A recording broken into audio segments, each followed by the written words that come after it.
આજે આપણે ધોરણ 9 ચેપ્ટર 8 ના નવા ટોપિકનો અભ્યાસ કરીએ છીએ। લાસ્ટ સેશનમાં આપણે કયા ટોપિક જોઈ ગયેલા એના થોડું રિવ્યુ કરી લઈએ। ગતિ કોને કહેવાય છે, ગતિ કેમ સાપેક્ષ ખ્યાલ છે, એનું અલગ અલગ ઉદાહરણ દ્વારા આપણે સમજી ગયેલા। ત્યારબાદ આ ચેપ્ટરમાં આવતી અલગ અલગ ભૌતિક રાશિ છે, એમાં પહેલું આપણે જોયું સંદર્ભ બિંદુ કોને કહેવાય, બરાબર, કે વસ્તુનું સ્થાન દર્શાવવા માટે જે બિંદુની આવશ્યકતા પડે છે એ બિંદુને શું કહે છે, સંદર્ભ બિંદુ કહે છે અથવા ઉગમ બિંદુ કહે છે। આ ઉપરાંત અંતર અને સ્થાનાંતર આ બંને આપણે ભૌતિક રાશિ સમજી ગયેલા। અંતર કોને કહેવાય કે ગતિમાન પદાર્થે આપેલ સમયગાળામાં કાપેલ કુલ પથ લંબાઈને અંતર કહેવાય છે, એનો SI એકમ કયો છે, મીટર છે। સ્થાનાંતર શું થાય કે ગતિમાન પદાર્થે આપેલ સમયગાળામાં એના પ્રારંભિક સ્થાન અને અંતિમ સ્થાન વચ્ચેના લઘુત્તમ અંતરને શું કહેવાય છે, સ્થાનાંતર કહે છે, એનો SI એકમ શું છે, મીટર પ્રતિ સેકન્ડ છે। હવે અંતરમાં આપણે ખાલી ફક્ત મૂલ્ય દર્શાવીએ છીએ, જ્યારે સ્થાનાંતરમાં દિશા પણ દર્શાવીએ છીએ, એટલે કે અંતર કેવી રાશિ છે, અદિશ રાશિ છે, અને સ્થાનાંતર કેવી રાશિ છે, સદિશ રાશિ છે। અદિશ રાશિ અને સદિશ રાશિ આપણે હવે જોઈએ કે કોને કહેવાય। ત્યારબાદ આપણે અલગ ઉદાહરણ પણ દ્વારા અંતર કેવી રીતે મપાય, ત્યારે અંતર અને સ્થાનાંતર મૂલ્ય ક્યારે જુદું હોઈ શકે છે, સ્થાનાંતર ક્યારે ધન, ક્યારે ઋણ અને ક્યારે શૂન્ય મળે છે, એ પણ આપણે અલગ અલગ કિસ્સાઓમાં ઉદાહરણ દ્વારા સમજી ગયેલા, બરાબર। ત્યારબાદ આપણે બાસ્કેટબોલનું જે મેદાનવાળું છે એ પણ ઉદાહરણ પ્રવૃત્તિ આપણે સમજી ગયેલા। પછી વાહનમાં ગતિને માપવા માટેનું સાધન એટલે કે અંતર માપવા માટેનું જે સાધન હોય છે કયું છે, આપણે જે કુલ અંતર માપી શકીએ કે વાહને કેટલું અંતર કાપ્યું છે, સાધનનું નામ શું છે, ઓડોમીટર, બરાબર ને। અને આપણે એક ઉદાહરણ પણ સમજી ગયેલા। તો અંતર એ અદિશ રાશિ છે, જ્યારે સ્થાનાંતર એ સદિશ રાશિ છે। કેમ કહેવાય ભાઈ, અદિશ રાશિ અને સદિશ રાશિ કોને કહેવાય એ ખબર હોવી જોઈએ। અદિશ રાશિ એટલે કે જે ભૌતિક રાશિને દર્શાવવા માટે ફક્ત મૂલ્યની આવશ્યકતા હોય છે, તો અંતરમાં આપણે ખાલી મૂલ્ય દર્શાવીએ છીએ, બરાબર ને, કે 1 કિલોમીટર અંતર કાપ્યું આ વ્યક્તિએ, કે કોઈ વાહને 2 કિલોમીટર અંતર કાપ્યું, તો અહીંયા ખાલી અંતર દર્શાવ્યું છે, આપણે દિશા નથી બતાવી કે ઉત્તર દિશામાં ગયા કે પૂર્વ દિશામાં, બરાબર। તો અંતર કેવી રાશિ છે, અદિશ રાશિ છે।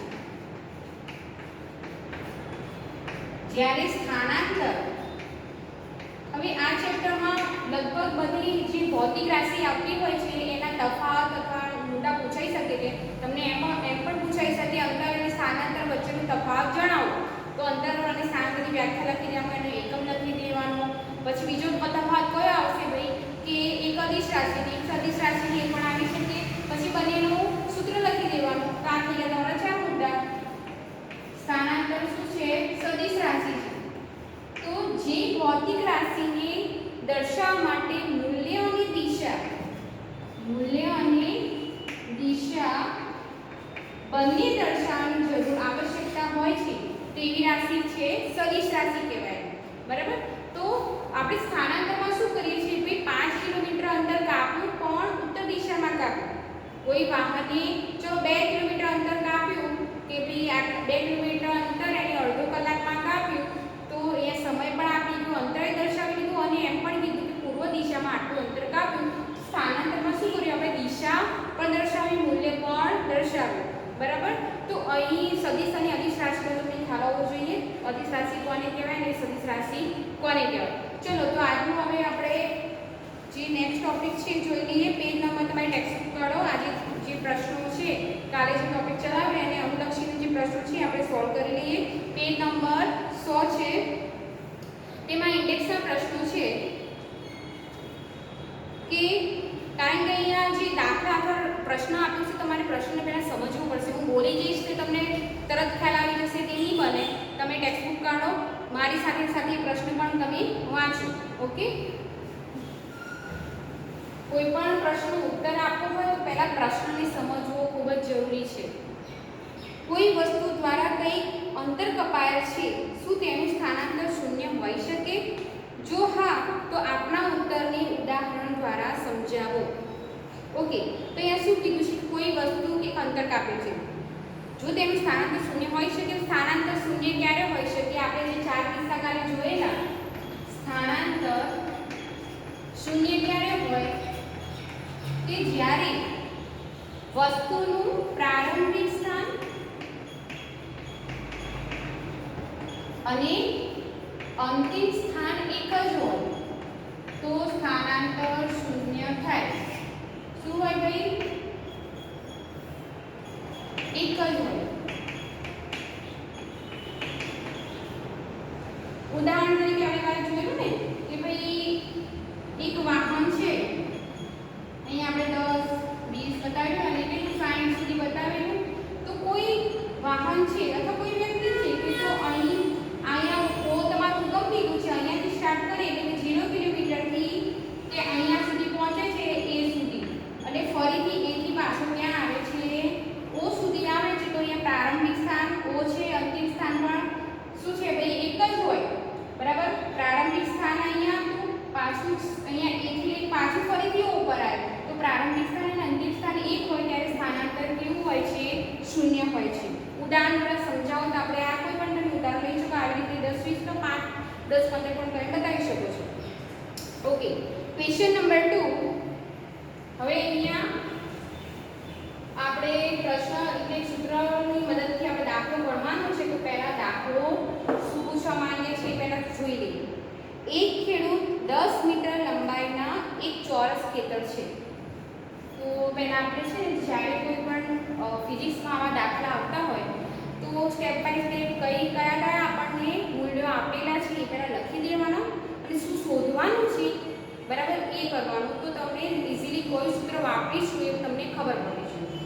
તો અહીંયા સુધી એક ખેડૂત છે, ચોરસ ખેતર છે એની પાસે, બરાબર. ચલો, ચોરસ ખેતર છે. શું કીધું છે કે 10 મીટર લંબાઈ છે એની. તો ચોરસની બધી બાજુના માપ કેવા હોય? સરખા હોય. તો 10 મીટર છે તો બધી બાજુનું માપ કેટલું હશે? 10 મીટર હશે, બરાબર. ચલો આ ખેતરને આપણે નામ આપી દઈએ જેથી આપણે દાખલાની ગણતરીમાં ઈઝી રહે. ABCD. ઓકે, હવે શું કીધું છે કે ખેડૂત 10 મીટર લંબાઈના એક ચોરસ ખેતરની ધારે ગેપ મીન્સ એની બાજુએ 40 સેકન્ડમાં એક ચક્કર પૂર્ણ કરે છે. શું કીધું છે કે ધારો કે ચલો એક પોઈન્ટથી તો શરૂઆત કરશે. ધારો કે ખેડૂત એ પોઈન્ટથી શરૂઆત કરે છે. આ તો એનું પ્રારંભિક સ્થાન થયું ભાઈ એ, બરાબર. ચલો અહીંથી આપણે સ્ટાર્ટ કરીએ છીએ. ખેડૂત અહીંયાથી ચાલુ કરે છે અને શું કીધું છે કે 40 સેકન્ડમાં એક ચક્કર પૂર્ણ કરે છે. એટલે પાછું ફરીથી અહીંયા આવી જશે, બરાબર. એક ચક્કર 40 સેકન્ડમાં પૂર્ણ કરીશું. લખી દેવાનું એક ચક્કર 40 સેકન્ડમાં પૂર્ણ કરે છે. તો બધી બાજુ કાપ્યા 10 મીટર. તો 40 સેકન્ડમાં એને 40 મીટર અંતર કાપ્યું. હવે 10 40 મીટર અંતર કાપ્યું હશે એને. તો 2 મિનિટ 20 સેકન્ડ બાદ આ ખેડૂતે પ્રારંભિક સ્થાનથી કેટલું સ્થાનાંતર કર્યું હશે? શું કીધું છે? ચલો આપણે એક ચક્કરનું પૂર્ણ ક્યારે કરીએ છીએ? 40 સેકન્ડમાં પૂર્ણ કરીએ છીએ. હવે શું કીધું છે કે 2 મિનિટ 20 સેકન્ડ બાદ 2 મિનિટ 20 સેકન્ડ બાદ ખેડૂત પ્રારંભિક સ્થાનથી કેટલું સ્થાનાંતર કરે? આપણે સ્થાનાંતર શોધવાનું છે, પણ સ્થાનાંતર શોધવા માટે 2 મિનિટ 20 સેકન્ડ બાદ ખેડૂત ક્યાં હશે એ તો ખબર હોવી જોઈએ ને આપણને, બરાબર. હવે 40 સેકન્ડમાં એક ચક્કરનું પૂર્ણ કરે છે તો 2 મિનિટ 20 સેકન્ડમાં કેટલા ચક્કર પૂર્ણ કરશે આપણે શોધવું પડે. તો જ આપણે સ્થાનાંતર શોધી શકીશું ને. એનું અંતિમ સ્થાન આપણે કેટલું ખબર પડશે, બરાબર. તો 2 મિનિટ 20 સેકન્ડમાં એટલે કેટલી સેકન્ડ થશે ભાઈ? 2 મિનિટ 1 મિનિટમાં 60 સેકન્ડ. 2 મિનિટ છે એટલે 120 પ્લસ 20 સેકન્ડ થશે. 120 પ્લસ 20 સેકન્ડ અહીંયા આપેલી છે તો કેટલી થઈ ગઈ આપણે? 140 સેકન્ડ થશે. તો 2 મિનિટ 20 સેકન્ડ એટલે કે 140 સેકન્ડમાં તે ક્યાં હશે આપણે જોવાનું છે. તો આપણે કેવી રીતે ગણીશું ભાઈ? તો 40 સેકન્ડમાં એક ચક્કર પૂર્ણ કરે છે. તો 140 સેકન્ડમાં કેટલા ચક્કર પૂર્ણ કરશે, બરાબર ને. તો શું થશે? 140 ભાગ્યા 40 થશે, બરાબર. તો આપણો જવાબ શું આવશે? કેટલો જવાબ આવશે? 3.5 ચક્કર પૂર્ણ કરશે. 3.5 ચક્કર પૂર્ણ કરશે. હવે તમે મને કહો 3.5 ચક્કર ક્યાં હશે? ચલો આપણે જોઈએ. જો સ્ટાર્ટ કરીએ અહીંયાથી. આ દાખલા તમારે જોડે જોડે ગણશો તો તમને બધું ખ્યાલ આવશે.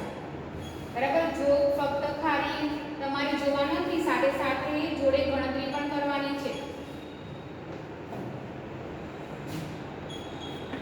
ચલો 3.5 ચક્કર એ 3.5 ચક્કર ક્યાં છે આપણે જોઈએ. હવે એક ચક્કર પૂર્ણ કર્યું, બરાબર? બીજું ચક્કર પૂર્ણ કર્યું અને 3 ચક્કર પૂરા કર્યા તો પાછું અહીંયા આવી ગયું. તો પાછું 0.5 ચક્કર છે તો ક્યાં હશે? 0.5 એટલે અડધું ચક્કર પૂરું કરશે તો ક્યાં હશે? અહીંયા સી ઉપર હશે ભાઈ. ક્યાં હશે એનું અંતિમ સ્થાન? સી ઉપર. ખબર ના પડે ફરીથી કહી દઉં. 3.5 ચક્કર તો એક અહીંયાથી સ્ટાર્ટ કર્યું, એક પૂર્ણ થયું, બીજું, ત્રીજું અને પાછું 0.5 છે તો અડધું ચક્કર અહીંયા પૂર્ણ કરશે તો અહીંયા હશે ને સી સ્થાન હશે. સી ઉપર એનું અંતિમ સ્થાન હશે તો સી મળ્યું. એટલે કે આપણું પ્રારંભિક સ્થાન એ છે તો અંતિમ સ્થાન સી છે. તો પ્રારંભિક સ્થાન આપણે સ્થાન ખબર પડી ગઈ. સ્થાનાંતર શોધવા માટે શું જોઈએ ભાઈ? અંતિમ સ્થાન માઈનસ પ્રારંભિક સ્થાન. બરાબર? જોઈએ ને લઘુત્તમ અંતર આપણે શોધી શકીએ છીએ. સ્થાનાંતરની વ્યાખ્યા શું છે કે આપેલ સમયગાળામાં ગતિમાન પદાર્થે ગતિમાન પદાર્થના અંતિમ સ્થાન અને પ્રારંભિક સ્થાન વચ્ચેના લઘુત્તમ અંતરને સ્થાનાંતર કહેવાય. તો આપણે અંતિમ સ્થાન શોધી કાઢ્યું, પ્રારંભિક સ્થાનની ખબર છે, અહીંયાથી આપણે સ્ટાર્ટ કરીએ. ઓકે, તો હવે આ ચોરસ છે તો આપણે ભાઈ અંતર સ્થાનાંતર શોધવાનું છે. કેવી રીતે કરીશું? લાસ્ટ આપણે બાસ્કેટબોલનું મેદાન હતું, ચોરસ હતું, બરાબર ને? ખબર છે. તો અહીંયા પણ એક પાછો નિયમ લાગુ પડશે, પાયથાગોરસનો પ્રમેય. આ કાટકોણ ત્રિકોણ થશે તો કાટકોણ ત્રિકોણમાં કર્ણનો વર્ગ બરાબર બંને બાજુઓના સરવાળાનો વર્ગ થશે તો આપણને AC નું મૂલ્ય મળશે. કારણ કે પ્રારંભિક સ્થાન અને અંતિમ સ્થાન વચ્ચે લઘુત્તમ આ અંતર આપણે શોધવાનું છે તો એનું આપણે AC નું મૂલ્ય શોધવું પડે. તો પાયથાગોરસના પ્રમેય પ્રમાણે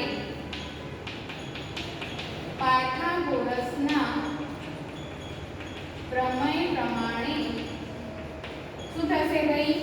AC નો વર્ગ બરાબર એની બંને બાજુઓનો વર્ગ, એટલે કે ત્રિકોણની બંને બાજુઓનો વર્ગ, AB નો વર્ગ વત્તા BC નો વર્ગ. AB નું મૂલ્ય કેટલું છે? 10 મીટર છે, મૂલ્ય મૂકી દો 10 નો વર્ગ અને BC નું પણ 10 નો વર્ગ, બરાબર? એટલે શું થશે? 100 + 100 એટલે 200 થશે. AC નો વર્ગ. હવે વર્ગ આ બાજુ જશે માટે AC બરાબર વર્ગમૂળમાં 200 થશે √200. તેનું મૂલ્ય શું થશે ભાઈ? શું થશે? 100 નો વર્ગ તો નીકળી જશે 10. આપણે અહીંયા ચલો 100 ગુણ્યા 2 કરી દઈએ. 100 નો વર્ગમૂળ કેટલું થશે? 10 નીકળી જશે એટલે 12 થઈ જશે. વર્ગમૂળમાં કેટલું રહેશે? 2. તો આપણું સ્થાનાંતરનું મૂલ્ય મળી ગયું. AC બરાબર 10 ના વર્ગમૂળમાં શું આવશે? 2. 10 * વર્ગમૂળમાં 2. તો આનો જવાબ થયો. તો આવી રીતે તમને જ્યારે કોઈ દાખલો પૂછાયો હોય તો દાખલામાં એક્ચ્યુઅલી શું પૂછવા માંગે છે અને શું આપણે જરૂર છે એ મૂલ્ય પહેલા લખી દેવાના આપણે, બરાબર? પછી એ કઈ સ્થાનમાં હશે આપણે શોધી કાઢ્યું. કોઈ સૂત્ર આપણે વાપરવાનું એ પણ આપણે નક્કી કરવું પડે. તો આવી રીતે આપણે સ્થાનાંતરનું મૂલ્ય શોધી શકીએ. ઓકે, ક્વેશ્ચન નંબર 3 કે સ્થાનાંતર માટે નીચેના પૈકી કયું સાચું છે? ઓકે, એ છે કે તે શૂન્ય હોઈ શકે. ભાઈ સ્થાનાંતર શૂન્ય હોઈ શકે. હમણાં જ કીધું કે જ્યારે વસ્તુનું પ્રારંભિક સ્થાન અને અંતિમ સ્થાન એક જ હોય ત્યારે સ્થાનાંતર શૂન્ય હોય. તેનું મૂલ્ય વસ્તુ દ્વારા કપાયેલ અંતર કરતાં વધુ હોય છે. ઓકે, આ સાચું ખોટું છે? તે શૂન્ય હોઈ શકે નહીં. સોરી, તે શૂન્ય સ્થાનાંતર શું પૂછી છે કે શૂન્ય હોઈ શકે નહીં? ખોટું છે આ વિધાન, કારણ કે સ્થાનાંતર શૂન્ય હોઈ શકે છે જ્યારે પ્રારંભિક સ્થાન અને અંતિમ સ્થાન એક હોય. બીજું છે કે તેનું મૂલ્ય એટલે કે સ્થાનાંતરનું મૂલ્ય વસ્તુ દ્વારા કપાયેલ અંતર કરતાં વધુ હોય છે. આ વિધાન પણ ખોટું છે કારણ કે સ્થાનાંતર હંમેશા અંતર જેટલું હોઈ શકે પણ અંતરથી વધુ ના આવી શકે. કારણ કે એની વ્યાખ્યા છે કે એનો તફાવત છે, પ્રારંભિક સ્થાન અને અંતિમ સ્થાન વચ્ચે તફાવત આપણે માઇનસ કરીશું તો ઓબ્વિયસલી અંતર કરતાં ઓછું જ આવશે. એટલે કે સ્થાનાંતરનું હોઈ શકે પરંતુ અંતરથી વધુ હોઈ શકે નહીં. તો આ વિધાન પણ કેવું છે? ખોટું છે. ચલો હવે નેક્સ્ટ ટોપિક છે આપણો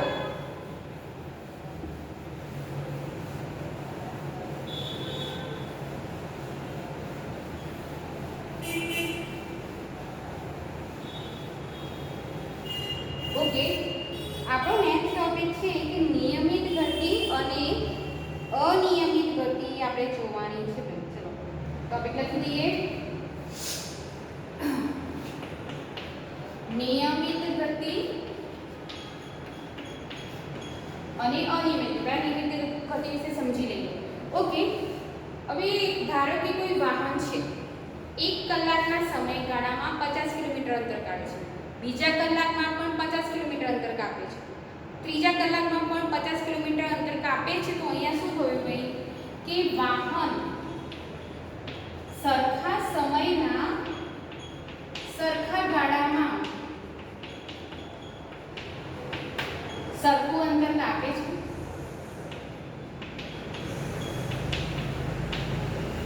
તો આ વાહન નિયમિત ગતિ કરે છે એમ કહી શકાય. ઉદાહરણ તરીકે તમારી પાસે કાર છે, તમે અમદાવાદથી બરોડા સુધી જાઓ છો અને ચલો પ્રથમ કલાકમાં તમે 50 કિલોમીટર અંતર કાપો છો, ફરી બીજા કલાકમાં પણ 1 hour 50 કિલોમીટર, બરાબર, સેકન્ડ અવર તો પણ 50 કિલોમીટર તમારી કાર કાપે છે. તો અહીંયા શું થયું કે જ્યારે કોઈ ગતિમાન પદાર્થ સમયના સરખા ગાળામાં એક સરખું અંતર કાપે તો આ પદાર્થ નિયમિત ગતિ કરે છે તેમ કહી શકાય. બરાબર ને? તો નિયમિત ગતિની વ્યાખ્યા આવડી જાય, ગોખવાની જરૂર નથી. શું કહેવાનું? ગતિમાન પદાર્થ સમયના સરખા ગાળામાં જ્યારે સરખું અંતર કાપે તો આ પદાર્થ નિયમિત ગતિ કરે છે તેમ કહી શકાય. પરંતુ આપણી આસપાસની જેટલી વસ્તુઓ છે કે જે ગતિ કરતી હોય છે, તમે જોશો કે તે અનિયમિત ગતિ કરે છે. કેવી રીતે? ઉદાહરણ તરીકે ચલો તમે અહીંયાથી તમારી બાઇક સ્ટાર્ટ કરી બોપલથી લઈને તમે ઇસ્કોન સુધી જાઓ છો, તો ઇસ્કોન સુધી શું તમારી બાઇકની ઝડપ એકસરખી રહેશે? ના. ટ્રાફિક વચ્ચે ચલો કોઈ સિગ્નલ આવી ગયું, તમારે પાછી રોકવી પડશે, અથવા કોઈ રસ્તા એવા આવી ગયા તો તમારી સ્પીડ ધીમી કરવી પડે છે. બરાબર? તો એક જ સ્પીડે 40 કિલોમીટરની પ્રતિ કલાકની ઝડપે ચાલશો? ના. પણ દરેક વખતે શું થાય છે? તમારા બાઇકની ઝડપમાં વધારો ઘટાડો થાય છે ને. બરાબર? એક સરખા વેગથી નથી જતું અને એક સરખું અંતર નથી કાપતું. તો મોટાભાગની વસ્તુ અનિયમિત ગતિ કરે છે. તો અનિયમિત ગતિ કોને કહેવાય? આનાથી વિરુદ્ધની વ્યાખ્યા આપવાની. શું ભાઈ? ગતિમાન પદાર્થ સમયના એક સરખા ગાળામાં જ્યારે એક સરખું અંતર ન કાપે તો આ પદાર્થ અનિયમિત ગતિ કરે છે એમ કહી શકાય. ચલો ફરીથી બોલું છું. જ્યારે ગતિમાન પદાર્થ સમયના એક સરખા ગાળામાં એક સરખું અંતર ન કાપે તો આ પદાર્થ અનિયમિત ગતિ કરે છે. બરાબર ને? તો તમે ઉદાહરણ દ્વારા સમજાવી શકો ને કે ચલો આપણે કે વાહન કે કોઈ પણ બાઇક લઈને જાઓ છો, આ ડિસ્ટન્સમાં તમારે બાઇકની ઝડપ વધારો ઘટાડો તો પણ એની ગતિ નિયમિત નથી રહેતી. તો આવી રીતે બધા પદાર્થો મોટાભાગના જે ગતિ કરે છે બધા કેવા છે? અનિયમિત ગતિ કરતા પદાર્થો છે. નિયમિત ગતિ કોને કહેવાય, અનિયમિત ગતિ કોને કહેવાય, ખ્યાલ આવી ગયો? વ્યાખ્યા ખબર પડી ગઈ? ઓકે. હવે પેજ નંબર 100માં તમારે એ જ નિયમિત ગતિ અને અનિયમિત ગતિ છે. તો એમાં એક પ્રવૃત્તિ આપી છે, તમને પિક્ચર પણ દર્શાવ્યું છે કે બે વસ્તુઓ આપેલી છે. કોષ્ટક જુઓ. ચલો કોષ્ટક 8.1 ચોપડી સાથે જ રાખવાની છે આ ચેપ્ટરમાં. ઓકે. કોષ્ટક 8.1 તો અહીંયા સમય આપ્યો છે, પછી વસ્તુ A દ્વારા કપાયેલ અંતર, વસ્તુ B દ્વારા કપાયેલ અંતર. ઓકે. તો અહીંયા શું કીધું? સડાનોએ એક વસ્તુ A ને B આપી છે. સડાનોએ પોતાનું શું કરે છે? શરૂઆત કરે છે ગતિ કરવાની. તો 9:30 વાગ્યે શરૂઆત કરે છે. તો વસ્તુ A 10 મીટર અંતર કાપે છે, વસ્તુ B 12 મીટર અંતર કાપે છે. એવી રીતે 9:45 AM અહીંયા પાછું 20 મીટર અંતર કાપે છે, અહીં 19 મીટર. એવી રીતે 9:50 સોરી 10 વાગે પાછું 30 મીટર અંતર કાપે છે અને અહીંયા ધારો કે ચલો 23 મીટર છે. તો અહીંયા જો આગળ પણ આપ્યું છે તો અહીંયા જો તમે કે સળંગને ચાલુ કરી છે એ 10 મીટર અંતર કાપે છે. પાછું 30 અને 45 બંને વચ્ચેનો ડિફરન્સ લો 15 મિનિટનો છે ગાળો બરાબર. 15 મિનિટનો ગાળો છે ફરીથી 9:45 20 મીટર અંતર કાપે છે. 45 પાછું 15 મિનિટ પછી 10 વાગે 30 મીટર અંતર કાપે છે. તો અહીંયા શું થયું ભાઈ એ સમયના સરખા ગાળા. તો અહીંયા સમયનો ગાળો કેટલો છે 15 મિનિટનો છે. સમયના સરખા ગાળામાં સરખું અંતર કાપે છે 10 મીટર. પાછું 20 એટલે ફરીથી 10 મીટર અંતર કાપે છે. 30 એટલે ફરીથી 10 મીટર અંતર કાપે છે. એટલે દર 15 મિનિટે 10 મીટર અંતર કાપે છે. જ્યારે વસ્તુ બી શું છે સળાંગો કે ચાલુ કરે તો 12 મીટર અંતર કાપે. પાછું 15 મિનિટ પછી એટલે કે 9:45 ને 19 મીટર કાપે. એના પછી 23 મીટર. તો અહીંયા સમયનો ગાળો તો સરખો છે પરંતુ અંતર તો જુદું જુદું કાપે છે. અહીંયા વસ્તુ એ હતી એ સરખું અંતર કાપી હતી જ્યારે આ શું કરે છે સરખું અંતર કાપતો નથી વસ્તુ બી. તો આમાંથી કયા વસ્તુઓની ગતિ નિયમિત છે કે અનિયમિત? ઓબ્વિયસલી વસ્તુ એ શું કરે છે એની ગતિ કેવી છે નિયમિત છે કારણ કે સમયના સરખા ગાળામાં સરખું અંતર કાપે છે. જ્યારે વસ્તુ બી સમયના સરખા ગાળામાં જુદું જુદું અંતર કાપે છે એટલા માટે વસ્તુ બીની ગતિ કેવી છે અનિયમિત. હવે તમને ખ્યાલ આવ્યો કે નિયમિત ગતિ કોને કહેવાય? ઓકે, કે અનિયમિત ગતિ કોને કહેવાય? ઓકે, હવે પોઈન્ટ નંબર 8.2 ગતિના દરનું માપન. ગતિના દરનું માપન આપણે જોઈ લઈએ. હવે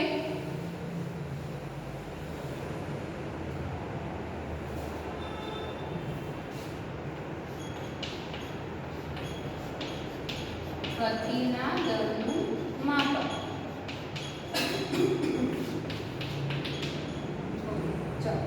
હવે તમને એક નીચે બે પિક્ચર બતાવ્યા છે.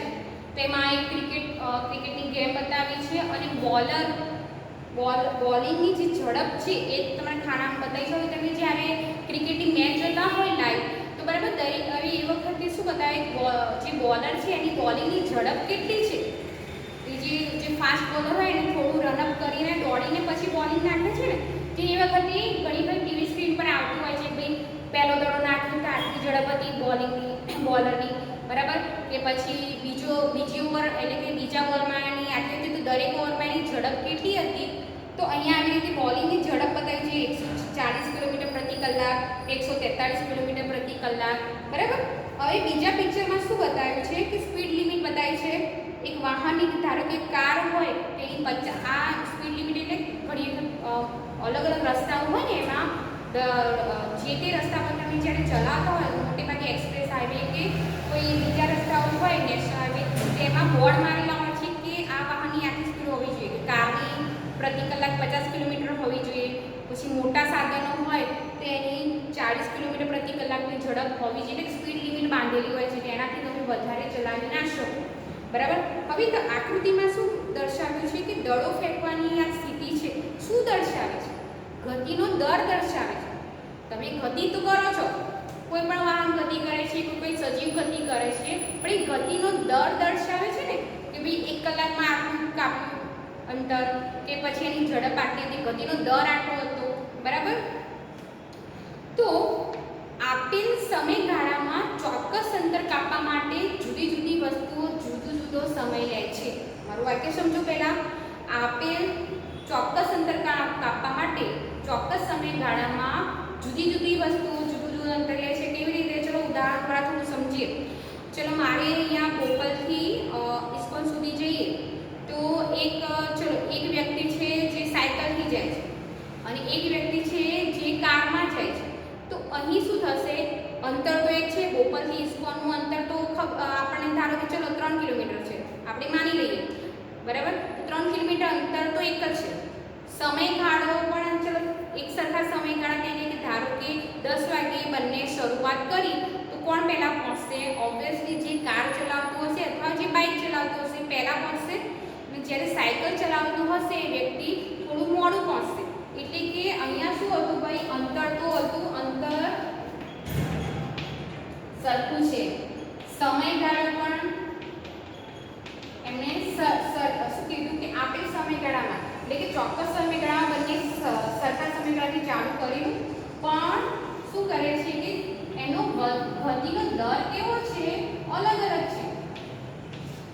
એટલે કે કોઈ વસ્તુ શું કરે છે કે ચોક્કસ અંતર કાપવા માટે જુદો જુદો સમયગાળો પણ લે છે અને એનો ગતિનો દર પણ જુદો જુદો જોવા મળે છે. બરાબર, કારણ કે દરેક વસ્તુની ગતિ કેવી છે, અનિયમિત છે. ઉદાહરણ દ્વારા તમને થોડો બધો ખ્યાલ આવી ગયો. બરાબર, તો અમુક વસ્તુની ગતિ નિયમિત છે ને અનિયમિત હોય છે, તો ગતિનો દર પણ અલગ અલગ જોવા મળતો હોય છે. હવે ઘણી વખત એવું પણ બને કે જુદી જુદી વસ્તુઓ હોય એ ચોક્કસ અંતર પાછું એક સરખા ગતિ દરથી પણ કાપી શકતું હોય છે. તો એટલા માટે હવે અનિયમિત ગતિ કરે છે દરેક પદાર્થો, તો એને ગતિનો દર માપવા માટે એક ભૌતિક રાશિ વિકસાવવામાં આવી જેનું નામ છે વેગ, ઝડપ. ઝડપ નામની ભૌતિક રાશિ વિકસાવવામાં આવી. તો તમને એવું ક્વેશ્ચન પૂછે કે ઝડપ નામની ભૌતિક રાશિ કેમ વિકસાવવામાં આવી? કારણ કે જુદી જુદી વસ્તુઓ ચોક્કસ અંતર કાપવા માટે જુદો જુદો સમય લે છે, એટલે જુદા જુદા ગતિ દરથી એ આગળ વધતી હોય છે. એટલા માટે એનો ગતિનો દર જાણવા માટે ભૌતિક રાશિ ઝડપ નામની ભૌતિક રાશિ વિકસાવવામાં આવેલ છે. તો ઝડપ એટલે શું થશે? ગતિમાન પદાર્થે આપેલ સમયગાળામાં જે કુલ અંતર કાપે, બરાબર, જે અંતર કાપે, બરાબર, એને શું કહેવાય છે? તે વસ્તુની ઝડપ કહે છે. તો ઝડપનો SI એકમ છે, ઝડપનો SI એકમ મીટર પ્રતિ સેકન્ડ છે. બરાબર, એને આવી રીતે પણ લખી શકાય અથવા મીટર, તમે છેદમાંથી ઉપર લાવો એટલે માઇનસ થઈ જશે. મીટર પ્રતિ સેકન્ડ આવી રીતે પણ લખી શકાય, આ પણ લખો એ પણ ચાલે. એટલે કે ઝડપનો SI એકમ શું છે? મીટર પ્રતિ સેકન્ડ છે.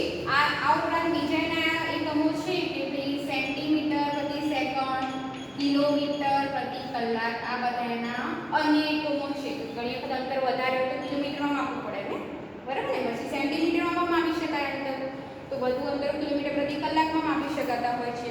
ઓકે, તો હવે વ્યાખ્યા આપણે લખી દઈએ ઝડપની કે ગતિમાન પદાર્થે એકમ સમયગાળામાં જે કાપેલ વસ્તુએ કાપેલ કુલ અંતરને તે પદાર્થની ઝડપ કહે છે. ફરીથી વ્યાખ્યા રિપીટ કરું છું.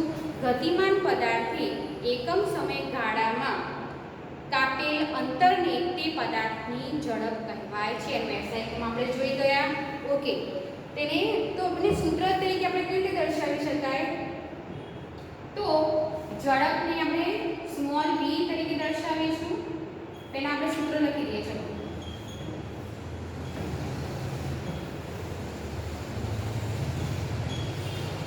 ઝડપ બરાબર વસ્તુએ કાપેલ અંતર ભાગ્યા તે અંતર કાપવા માટે લાગતો સમય. આ થયું ઝડપનું સૂત્ર. તો ઝડપને સ્મોલ v સંજ્ઞા સ્મોલ v વડે દર્શાવાય છે. વસ્તુએ કાપેલ અંતર આપણે ખબર છે, અંતરને કઈ સંજ્ઞા વડે દર્શાવાય? s. આપણે કાલે જોઈ ગયેલા s, અને તે અંતર કાપવા માટે લાગતો સમય તો s/t. તો આ થઈ ગયું ઝડપનું સૂત્ર. હવે આ ચેપ્ટરમાં મોટાભાગની ભૌતિક રાશિમાં બધા સૂત્રો આવે છે. તો આ સૂત્રો તમારે યાદ રાખવાના છે. વ્યાખ્યા યાદ રાખશો તો ઈઝી રહેશે. v = s/t, એકમ આવશે મીટર પ્રતિ સેકન્ડ. બરાબર? ઓકે, એટલે કે વસ્તુની અહીંયા ઝડપ દર્શાવી છે તો ફક્ત આપણને મૂલ્યની જરૂર પડતી હોય છે, આપણે દિશા નથી દર્શાવતા. તો ઝડપ છે એ અદિશ રાશિ છે. ઝડપ કેવી રાશિ છે? અદિશ રાશિ છે. કારણ કે હું તમને કહું કે ધારો કે કોઈ વ્યક્તિ બોલિંગ કરે છે પરંતુ 140 કિલોમીટર પ્રતિ કલાકની એની ઝડપ છે, તો મેં અહીંયા દિશા નથી દર્શાવી. તો ઝડપ કેવી રાશિ છે? અદિશ રાશિ છે. એમાં ફક્ત મૂલ્યની આપણને જરૂર પડતી હોય છે. પરંતુ આપણને ખબર છે કે કોઈ વસ્તુ હવે લગભગ બધી વસ્તુઓ આપણી આસપાસ અનિયમિત ગતિ કરતા હોય છે.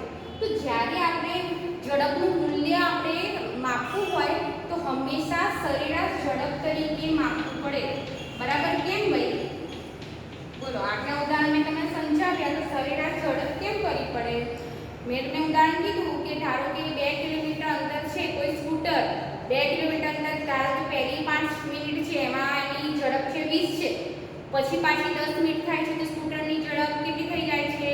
30 થઈ જાય છે, કે પછી બાકીની 5 મિનિટમાં ફરી 25 થઈ જાય છે. તો અહીંયા સ્કૂટરની ઝડપ એનો ગતિનો દર વધઘટ થાય છે ને, તો આ વધઘટ કરવા માટે તમારે શું કરવું પડે કે ધારો કે કોઈ સ્કૂટર 2 કિલોમીટર અંતર કાપવું છે તો તેની સરેરાશ ઝડપ શોધવી પડે, કારણ કે એની ગતિ કેવી છે? અનિયમિત છે. અનિયમિત ઝડપથી આગળ વધે છે, એનો ગતિનો દર અલગ અલગ છે. તો એટલા માટે કે એની ઝડપ આપણે ચોક્કસ માપવી હોય તો હંમેશા સરેરાશ ઝડપ આપણે દર્શાવવી પડે. તો સરેરાશ ઝડપ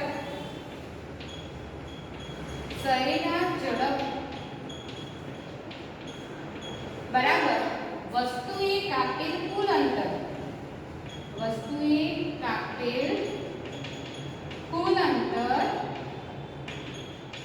ભાગ્યા તે અંતર કાપવા માટે લાગતો કુલ સમય, બરાબર? એ નોંધવું પડે ને, કુલ સમય નોંધવું પડે.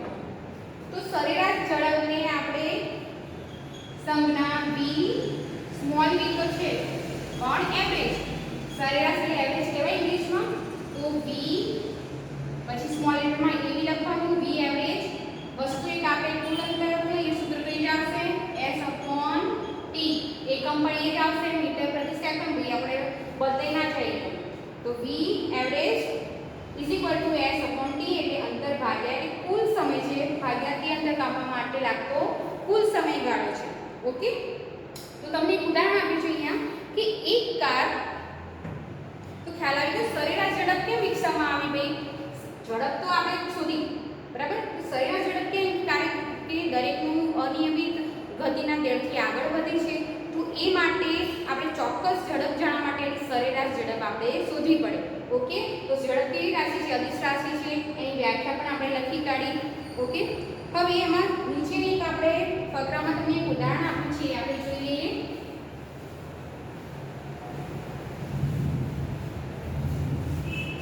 ઓકે, કે એક કાર 100 કિલોમીટરમાં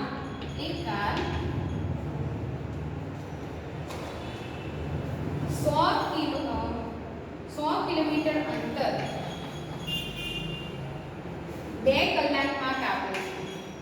2 કલાક 2 hours. તેની સરેરાશ ઝડપ 50 કિલોમીટર પ્રતિ કલાક થશે. કેવી રીતે શોધ્યું ભાઈ? ચલો, સરેરાશ ઝડપ બરાબર વસ્તુએ કાપેલ કુલ અંતર કેટલું છે? કેટલું અંતર કાપ્યું? 100 કિલોમીટર. 100 ભાગ્યા સમયગાળો, તે માટે લાગતો કુલ સમયગાળો કેટલો છે? 2 કલાક. 100 ભાગ્યા 2 થશે તો આપણે જવાબ કેટલો આવશે? 2 કિલોમીટર પ્રતિ કલાક. તો આવી રીતે આપણે જ્યારે કોઈ વસ્તુની આપણે શું કહેવાય ઝડપ ખબર હોય, ઝડપની આપણે અંતર ખબર હોય અને સમય ખબર હોય તો એની આપણે સરેરાશ ઝડપ શોધી શકીએ છીએ. હવે તમને ઘણી વખત તમે બસનું જે ટાઈમ ટેબલ તમે બસ સ્ટેન્ડમાં કે રેલવે સ્ટેશનમાં જતા હો, બરાબર? તો ટાઈમ ટેબલ બતાવ્યું હોય છે કે ભાઈ આ ગાડી આટલા સમયે અમદાવાદ પહોંચશે. અમદાવાદથી કોઈ બસ બરોડા જાય છે તો આણંદ કેટલા વાગે પહોંચશે? તે રીતે શોધતા હશે. બોલો, ખ્યાલ આવ્યો આ સૂત્ર પરથી? કે ચલો અમદાવાદથી બરોડા વચ્ચેનું અંતર 200 કિલોમીટર છે, બરાબર? તો 200 કિલોમીટર અંતર, હવે એનો સમયગાળો 2, આઈ થિંક જો બસ હોય તો 2 કે 2.5 કલાક લાગતા હોય છે. તો આપણે જો અંતર આપણને ખબર હોય અને સમયગાળો ખબર હોય તો આપણે એની સરેરાશ ઝડપ શોધી શકીએ છીએ. એના પરથી આપણને કઈ ગાડી કેટલા સમયે પહોંચશે એ આપણને ખબર પડતી હોય છે, બરાબર ને? તો આવી રીતે આપણે કોઈ પણ વસ્તુનું જ્યારે સમય ઝડપ આપણે શોધી શકતા હોઈએ છીએ તો એના પરથી આવી રીતે લોકો ટાઈમ ટેબલ બનાવતા હોય છે કે આ ગાડી આટલા સમયે આ સ્થાને પહોંચશે, બરાબર? Okay,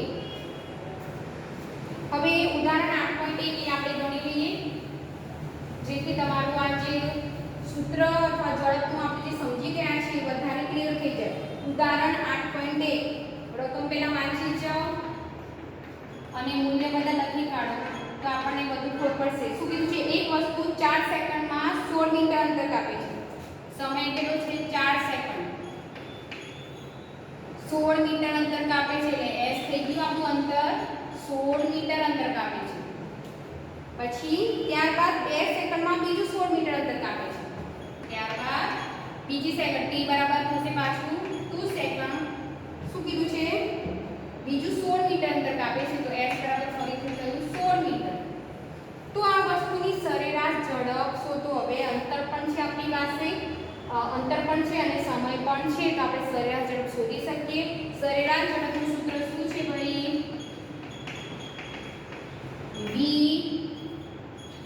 average is equal to s upon d. બરાબર ને? પણ અહીંયા શું છે? s એટલે કુલ અંતર છે. વસ્તુ એકાગ્ર કુલ અંતર ભાગ્યા તે માટે લાગતો કુલ સમય છે. તો કુલ અંતર આપણે શોધવું પડે ને, તો કુલ અંતર કેવી શોધીશું? કુલ અંતર તો 16 + 16 કરવું પડશે અહીંયા કુલ અંતર શોધવા. તો કેટલા થશે? 32 મીટર. સમય પણ આપણે અહીંયા કુલ સમય શોધવો પડે તો કુલ સમય કેટલો છે ભાઈ? 4 + 2 4 સેકન્ડ + 2 સેકન્ડ એટલે 6 સેકન્ડ થશે. હવે તમે કુલ અંતરનું આપણે મળી ગયું છે તો શું થશે? કુલ અંતર 32 ભાગ્યા 6 6 × 30 પછી 2 20 એટલે 5.33 એકમ હંમેશા દર્શાવવાનો જવાબ આવે ત્યારે સરેરાશ ઝડપ v average small v average 5.33 metre પ્રતિ સેકન્ડ મળી ગયું. તો આપણે એવરેજ મળી ગઈ. તો આવી રીતે આપણને જે અંતર ખબર હોય અને સમય ખબર હોય તો આપણે તમે કોઈ પણ વાહનની ઝડપ આપણે શોધી શકાય છે. બરાબર? તમે એવું પણ ટ્રાય કરી શકો છો કે તમારા ઘરેથી શાળા વચ્ચેનું અંતર તમને ખબર હોય અને તમે ટાઈમ નોંધી લો તો તમારી પોતાની ઝડપ શોધી શકો છો. તમારે ચાલવાની, તમે જો ચાલતા આવતા હોય અથવા સાયકલથી આવતા હોય તો તમારી સરેરાશ ઝડપ તમે શોધી શકો છો. જો અહીંયા જે પણ વિજ્ઞાનમાં ઉદાહરણ કે કોઈ પણ જ્યારે નવા ટોપિક સમજો એનો વ્યવહારિક ઉપયોગ ક્યાં છે તો એ તમને વધારે ઇન્ટરેસ્ટિંગ પડશે. તો એ તમને વસ્તુ વધુ ઝડપથી ખ્યાલ આવશે જો તમે તમારા દૈનિક જીવનમાં એનો ઉપયોગ કરશો તો. બરાબર? બાકી તો પછી વિજ્ઞાન કંઈ ગોખવાનો વિષય નથી. તો અહીંયા આપણે આ ટોપિક સમજી ગયા. આજે કેટલું જોઈ ગયા? ઉદાહરણો જોઈ ગયા. નિયમિત ગતિ, અનિયમિત ગતિ કોને કહેવાય છે એ સમજી ગયા. બાકીના નિયમિત ગતિના અનિયમિત ગતિના ઉદાહરણ પણ આપણે ચકાસી લીધા. પછી ઝડપ, ગતિના દરનું માપન.